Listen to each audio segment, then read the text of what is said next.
Welcome back to yet another episode of the xploreUXCast, where we help you make sense of your users or your customers. I'm your host, Obru K. In this episode, we are going to be talking about what does data-driven design mean? Data-driven design is a term that gets thrown around a lot, but what does it actually mean? How does it impact design decisions? And why should businesses and designers care about it? We're going to unpack all of this, exploring its significance, the way it works, and how to implement it effectively.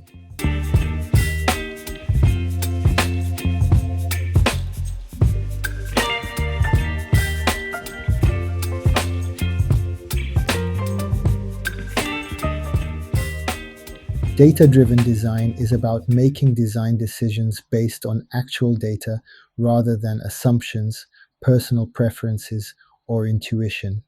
It involves gathering and analyzing quantitative and qualitative data to inform the design of products, services, and experiences. This approach helps to create solutions that are more effective, user-friendly, and aligned with real user needs. By relying on data, designers can understand user behaviors, identify pain points, and see what works and what doesn't. Instead of designing based on what they think users want, they use factual insights to guide their choices. This approach is particularly valuable in UX and UI design, where the success of a digital product depends on how users interact with it. So why should designers and businesses invest time in data-driven design? The main reason is that it reduces guesswork. When design decisions are based on data, the likelihood of creating something that truly meets user needs increases significantly. Think about the frustration of launching a product that users find confusing or difficult to navigate. Without data, teams might not even realize what went wrong until it's too late. Data-driven design helps to prevent these issues by providing early insights into user behavior and preferences. Another major advantage is that it supports continuous improvement. When data is regularly collected and analyzed, teams can track performance and make necessary adjustments. This makes products more adaptable and responsive to changing user needs over time. Now that we've established why data-driven design is important, the next question is, where does the data come from? There are multiple sources, and the type of data used depends on the context. One of the most common sources is user analytics. These include website heat maps, click tracking, conversion rates, and session recordings. They show how users interact with a website or an app, helping designers identify patterns and problem areas. Surveys and user feedback are also valuable. Direct input from users provides qualitative insights that can explain the why behind certain behaviors. A drop in engagement might be obvious in the analytics, but surveys can reveal the reasons behind it. Usability testing is another method that contributes significantly to data-driven design. Observing users as they interact with a product helps designers understand their frustrations and obstacles firsthand. A combination of these sources leads to a more comprehensive understanding of user needs. Once data is collected, the next step is to interpret it and apply the insights to design. This is where things get interesting, because data-driven design doesn't mean following numbers blindly. It's about finding the right balance between user needs, business goals, and creative problem solving. For example, if analytics reveal that users are abandoning a checkout process halfway through, designers need to dig deeper. Is it because of unnecessary steps? Is the form too complicated? Are users confused by the payment options? The data provides clues, but designers still need to investigate and test possible solutions. A/B testing is one way to do this. By creating different versions of a design and measuring which one performs better, teams can make informed decisions. This approach ensures that changes are based on evidence rather than assumptions.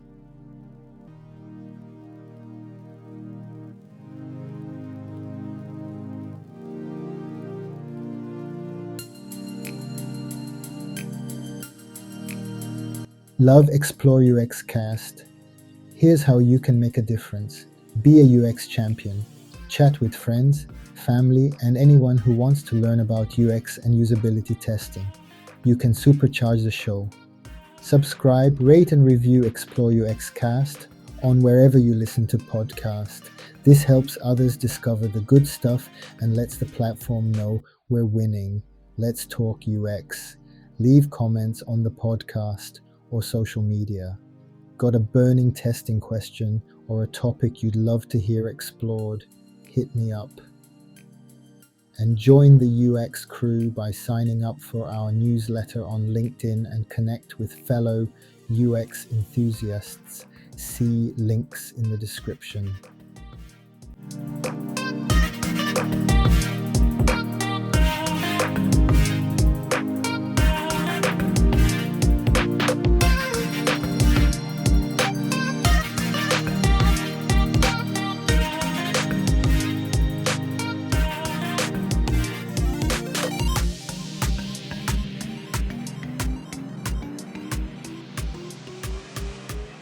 Data-driven design is not a one-time process.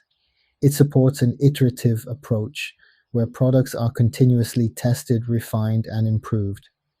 This cycle helps businesses stay ahead by adapting to user needs and technological advancements. Iteration means collecting data at different stages of a project and making incremental changes. Instead of launching a final product and hoping for the best, teams release updates based on feedback and performance metrics. This reduces risks and improves user satisfaction over time. Now, let's talk about some potential challenges in data-driven design. While data-driven design has many advantages, it's not without challenges. One common issue is misinterpreting data. Numbers alone don't always tell the full story, and relying too much on raw data without context can lead to misguided decisions. Another challenge is data overload. With so many analytics tools and reports available, it's easy to get overwhelmed. The key is to focus on the most relevant data points and use them effectively rather than collecting data for the sake of it. Additionally, there's the risk of over-reliance on data at the expense of creativity. While data informs design, it should not replace human intuition and creativity. The best approach is to use data as a guide while still allowing space for innovative thinking. For those who want to incorporate data-driven design into their process, the first step is to establish clear goals. What do you want to achieve? Are you looking to improve user engagement, increase conversions, or reduce drop-off rates? Next, select the right tools for data collection. Google Analytics, Hotjar, and Mixpanel are some popular tools for tracking user behavior. User interviews and surveys can also provide valuable qualitative insights. Once the data is gathered, the focus should be on analysis and interpretation. Look for patterns, identify pain points, and prioritize issues based on their impact. Then, implement changes and test their effectiveness through methods like A/B testing or usability studies.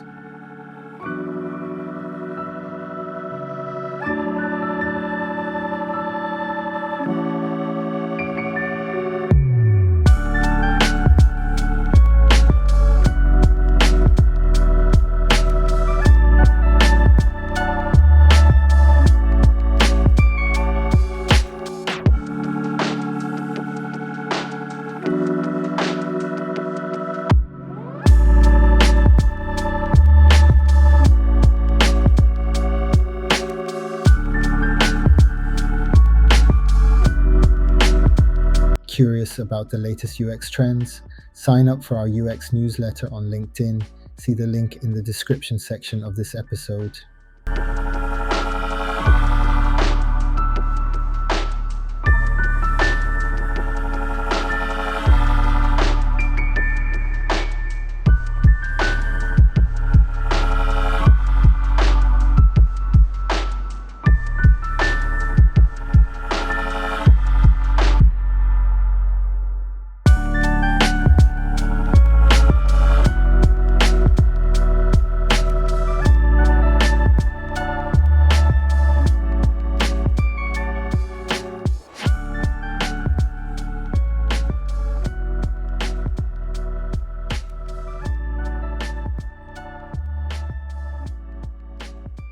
now.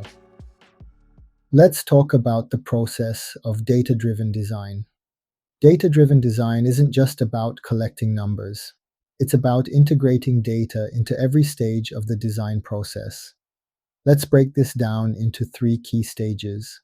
1. Research and discovery. Before any design work begins, gathering data is crucial. This stage involves collecting information about user needs, pain points, and behaviors. Methods like user interviews, surveys, and competitive analysis help designers build a clear picture of who they're designing for and what challenges need to be addressed. Analytics tools like Google Analytics, Hotjar, and Mixpanel provide valuable insights into how users interact with existing products. Heat maps, for instance, can reveal areas of high user engagement or frustration, guiding designers towards improvements. 2. Design and testing. Once initial research is complete, data informs the design decisions. Wireframes, prototypes, and user flows are created based on research findings. This is where usability testing plays a crucial role. Instead of launching a fully developed product and hoping it works, designers test early versions with real users. A/B testing is a great example of data-driven design in action. By creating two variations of a design and measuring user responses, designers can determine which option performs better. For example, does a red call to action button lead to more signups than a blue one? Testing eliminates guesswork and ensures that decisions are based on evidence. 3. Continuous iteration. Design is never truly finished. Even after a product is launched, data continues to provide valuable insights. User feedback, session recordings, and behavioral analytics help identify areas for further refinement. For example, let's say a website redesign increases engagement, but also results in a higher bounce rate on a particular page. By digging into the data, designers might discover that a new navigation structure is causing confusion. Adjustments can then be made to resolve the issue and improve usability. Let's look at some benefits of data-driven design. One of the biggest advantages of using data in design is that it leads to more user-centered outcomes. Instead of designing based on assumptions, every decision is backed by evidence, reducing the risk of creating something that doesn't work for users. It also allows for better business outcomes. Data-driven design can improve conversion rates, reduce friction in user journeys, and ultimately increase customer satisfaction. Companies that embrace data in their design process often see measurable improvements in user engagement and retention. Another benefit is that it helps teams collaborate more effectively. When designers, developers, marketers, and product managers all rely on the same data, discussions become more objective. Instead of debating personal opinions, teams can make decisions based on shared insights. Final thoughts. Data-driven design is all about making informed, user-centered decisions backed by real insights. It takes the guesswork out of design and helps create better experiences for users while improving business outcomes. By leveraging analytics, user feedback, and iterative improvements, teams can build products that truly meet user needs. However, it's important to balance data with creativity and avoid falling into the trap of relying solely on numbers. The best results come from combining analytical insights with thoughtful, user-focused design decisions. That's it for today's episode. I hope this discussion has given you a clearer understanding of what data-driven design means and how it can be applied effectively. If you found this episode useful, make sure to subscribe and share your thoughts. Join me next time as we explore more topics that help you make sense of your users and customers. Until then, keep designing with purpose. Cheers, and have a good one.